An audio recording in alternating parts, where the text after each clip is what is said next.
Nós estamos apresentando hoje uma matéria que mostra para você todo esse carinho, essa dedicação que a gente tem para com as mães, mas fala também de longevidade. Daqui a pouquinho, a fisioterapeuta Cristina Ribeiro vai estar conosco falando justamente sobre esse tema. É ela que complementa esta informação, porque nós temos a personagem hoje de destaque, a dona Ana, que chegou aos 100 anos de idade, cercada pelo amor e pelo carinho dos filhos.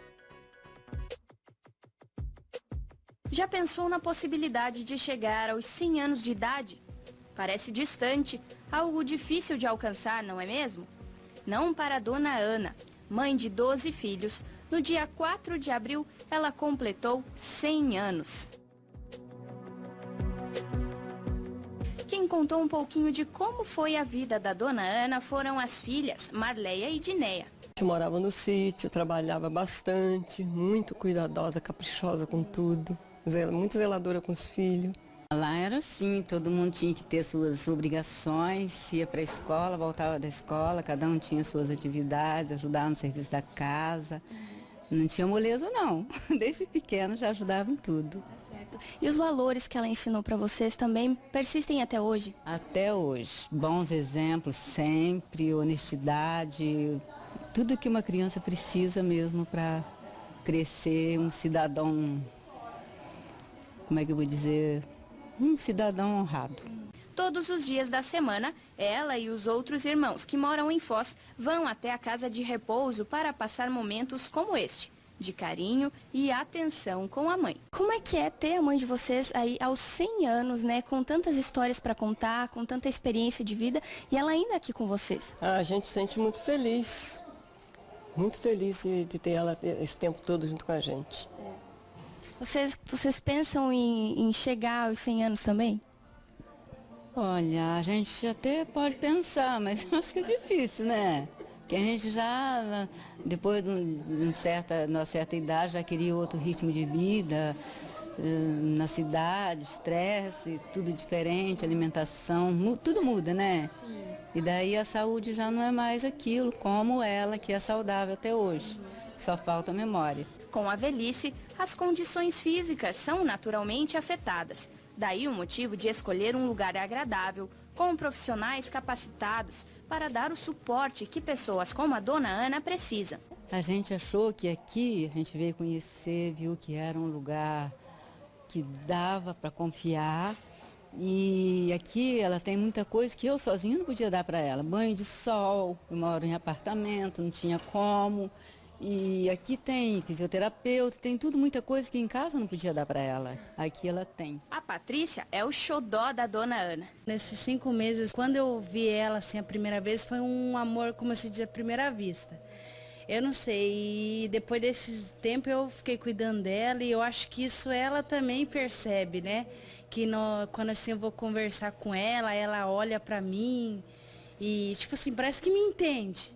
Tanto é que até as meninas, assim, estão comigo, aí por onde eu ando, ela me olha, sabe? E parece que ela entende eu, sabe? Então é assim, é um amor, tipo, ela não é, tipo, parente minha, mas como se fosse. Restam dúvidas de quem é o xodó da Patrícia? No final de um encontro como este, nos resta refletir sobre a beleza e o valor da vida. Dona Ana, aos 100 anos, ainda pode sentir como é amada por todos.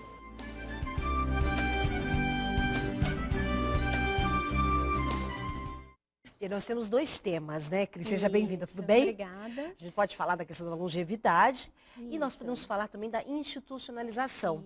E aí a gente explica para o nosso telespectador, né, que o que seria essa institucionalização dentro dessa visão familiar.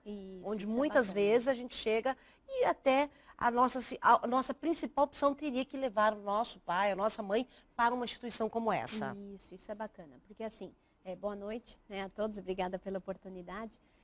Então, assim, quando a gente fala nessa questão da longevidade, vem essa dúvida, o que eu vou fazer, né? Se não teve um preparo, de repente até uma questão financeira, um planejamento para se ter um recurso para cuidar dos pais nessa idade, a institucionalização é uma opção, né? A gente fala em institucionalização, hoje não se costuma mais falar em asilo. Então a gente fala de instituição de longa permanência para idosos, ILPI. Então, comentamos da institucionalização. Então, institucionalizar o idoso quer dizer levá-lo, né, colocá-lo numa instituição. Então, esse é um exemplo, né, porque você viu essa idosa, né, Dona Ana, não tinha como ser cuidada pelas filhas, que me pareceu pelo vídeo também serem idosas ou mais velhas, né? Não tinham todo aquele recurso, e aí o que fazer? Então, assim, tem que se cuidar dessa questão, desse tema da institucionalização com muito cuidado. Porque logo se tem algum certo preconceito, sabe? De, não vou colocar meu pai ou minha mãe no asilo, né? E permaneço com aquele idoso comigo. E permanece, e às vezes assim, quem cuida, né, não tem o preparo, não tem o preparo físico, né? Então, às vezes a gente vê, eu já atendi vários idosos de terem vários comprometimentos, até assim, às vezes abrir uma ferida pela falta de mobilização, né, de mudança de decúbito, que a gente fala, né? Não pode ficar na mesma posição, vamos pôr barriga para cima, mudando a cada 2 horas. E não conseguiu fazer isso por quê? Porque também era idoso, porque tinha os seus comprometimentos. Então, quanto que vale isso? Né? Assim, às vezes ficar com ele em casa e não conseguir dar aquela atenção. Agora, institucionalização é uma opção, desde que faça isso que eles fizeram. Então, vá visitar, o idoso não se sentir sozinho. Abandonado. Porque muitas vezes, uma vez eu vi um texto bem interessante. Quando você coloca, eu não gosto de comparar, mas é interessante isso. Quando você leva uma criança na escola, não tem o período de experiência, você vai ver se a criança se adapta, o período de adaptação. Então você fica um pouquinho com a criança, vê como ela fica, depois no outro dia você fica menos. Muitos idosos que são colocados na instituição, às vezes os familiares colocam e pronto. Viu? Será que deu certo? Será que ele se adaptou àquele lugar? Vai visitar depois. Eu percebo assim, o vínculo não pode se romper. Isso. Né? Esse vínculo da maternidade, da paternidade, ele não pode se romper com o avanço da idade. Sim. Ele também precisa permanecer, né? Ainda que eu não tenha condições físicas de ficar com esse meu idoso, né? Com meu pai ou com a minha mãe, né? Que eu consiga dar a ele condições melhores, né? Nas questões de cuidado com a saúde. O vínculo tem que se manter. Isso, tem que se manter. Então, assim, o que no caso da Dona Ana a gente vê? O vínculo se mantém, né? Porque as filhas vão lá, visitam. Outros vínculos são construídos. Isso é legal. Olha, ela construiu, né? Então, os profissionais lá dela, né? gostam dela na instituição. Então, isso é muito bacana. Então, acho que nos faz refletir sobre isso, assim. O que eu vou fazer? Eu tenho, então, independente da etapa, né? Da fase de vida de cada um, a gente tem que pensar, eu tenho que me preparar, né, para a minha velhice, mas também me preparar para cuidar da velhice dos meus pais. O que eu estou fazendo com isso? Eu acho que você tocou num ponto super importante, porque já que a gente está falando dessa longevidade, né, e todos nós temos aí um percentual muito maior de pessoas chegando aos 100, ultrapassando a linha do 100 também, chegando aos 90 com uma certa independência, né, autonomia. É olhar isso com mais atenção. A gente percebe que hoje há um descuido, talvez a sua tarefa aqui, nas suas visitas quase que constantes, é dizer às pessoas que elas prestem mais atenção a esse processo do corpo, da vida. Isso, então assim, né, vai ter alguns comprometimentos, a gente sabe que vai, né? Então, às vezes é numa locomoção, né, diminuição de força, a prevenção de quedas, né? Acho que é bacana a gente um dia vir e falar sobre quedas, que é hoje um problema de saúde pública, né? Precisa ser falado sobre isso. Mas, assim, ver esse idoso como um todo e ver isso da autonomia, não tirar a autonomia dele. Então, deixar ele decidir.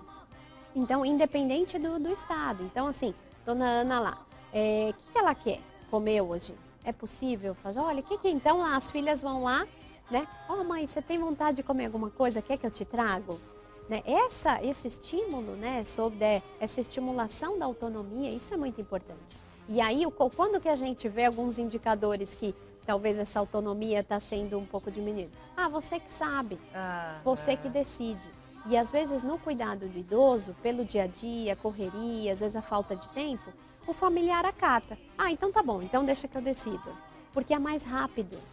Né? Então assim, o que a gente puder. Ele decide sobre as roupas que ele vai vestir. né? O que se der para decidir o que vai comer, onde quer ir. Então, isso a gente sempre vai estimulando. Então, às vezes, ele pode ter, não ser tão independente, ter alguma, né, precisar da ajuda de alguém, mas ter autonomia. Né? Até falo para os meus alunos, assim, se tiver que escolher, claro, os dois, independência e autonomia na velhice. Mas a autonomia ela é muito importante, você decidir sobre as coisas que você quer, você ser respeitado. Isso é muito importante. Faz toda a diferença. Faz toda a diferença. No caso da institucionalização, o que eu preciso tomar cuidado quando eu faço essa escolha, quando esta opção, né, ela acaba sendo a principal, é o que precisa ser feito? Isso, uma ótima pergunta. Então, assim, você visitar primeiro, né? Então, você vai lá, você visita. É interessante, às vezes, se puder, não agende essa visita, porque aí você vai ver a realidade, né? Então, se agendar, só pode ser agendada. Então, aparece uma hora que você não agendou, para ver. Tá tudo limpinho? Como que é? Tem estímulo? Como que os profissionais tratam os idosos? Tem carinho, tem atenção? Né? Então, o quarto do idoso preserva a sua identidade? Tem um cantinho, um criado mudo para pôr uma foto, para manter as coisas dele? Ou é aquele ambiente que falta humanização, sabe? Aquele que é frio, que não é acolhedor. Ainda que ele seja compartilhado. Isso, ainda que seja preservar esse espaço precisa ser preservado. Precisa, né? Ter uma foto, ter um calendário. Então, às vezes a gente vê lugares que, assim, parece um hospital, não tem não é acolhedor. Então, assim, até se perguntar, eu gostaria de ficar aqui? Eu ficaria aqui? Se parou para pensar, ou a resposta foi de imediato? Eu ficaria assim, eu teria vontade de ficar aqui. Então vamos colocar meu pai, minha mãe, meus avós. Né? Repensar isso, né? E repensar essas relações, porque geralmente você falou algo muito importante agora, que aliás já abre caminho para a nossa próxima entrevista, que é começar a pensar, né, nesse futuro que não está distante, mas também não está tão longe, né? Assim. Não está tão longe. A gente olha para trás e vê, nós já passamos 10, 15, 20 anos. Isso, precisa ter um planejamento de vida. Para poder. Para você estruturar melhor, para você estruturar o seu momento e o momento das pessoas que o cercam, né? Então, hoje quando eu penso na minha mãe, no meu pai, eu acho que a relação já começa a se inverter. Eu acho que eu tenho mais preocupação com eles do que eles comigo. Eu entendo isso. E faz parte, porque é a retribuição, né? Quanto que eles não cuidaram de mim, agora é o momento de retribuir. E para isso você deve ter alicerçado, né, todos os seus segmentos da vida pessoal, profissional, até para poder acompanhá-los nesse sentido também. É isso que a gente vai falar, inclusive, daqui a pouquinho, depois do nosso intervalo. Porque, afinal de contas, já que você está falando de longevidade, nada como abrir caminho para o nosso próximo bate-papo, que fala justamente sobre isso. Porque nós vamos chegar num determinado momento que nós vamos olhar para trás e saber, né? Será que fizemos as escolhas certas, o planejamento certo? Então, para te ajudar, daqui a pouco a gente tem uma entrevista sobre isso. Por enquanto, obrigada. E volte sempre, hein? Vamos falar sobre esse tema, que é a questão das quedas, um tema importante, como a Cristina falou, né? Tem muita relação hoje com a questão de saúde pública. Tá? Então, no próximo encontro, nosso tema serão as quedas e a prevenção. Daqui a pouquinho, depois do nosso intervalo, a gente volta a falar de você e falar do seu planejamento de vida. A gente fez todo um levantamento, né, relacionado a esse momento da dona Ana e algumas perguntas ficaram de fora. Mas a gente vai trazer essas perguntas daqui a pouquinho para você na nossa próxima entrevista. Fica com a gente, Voz Mulher está apenas começando.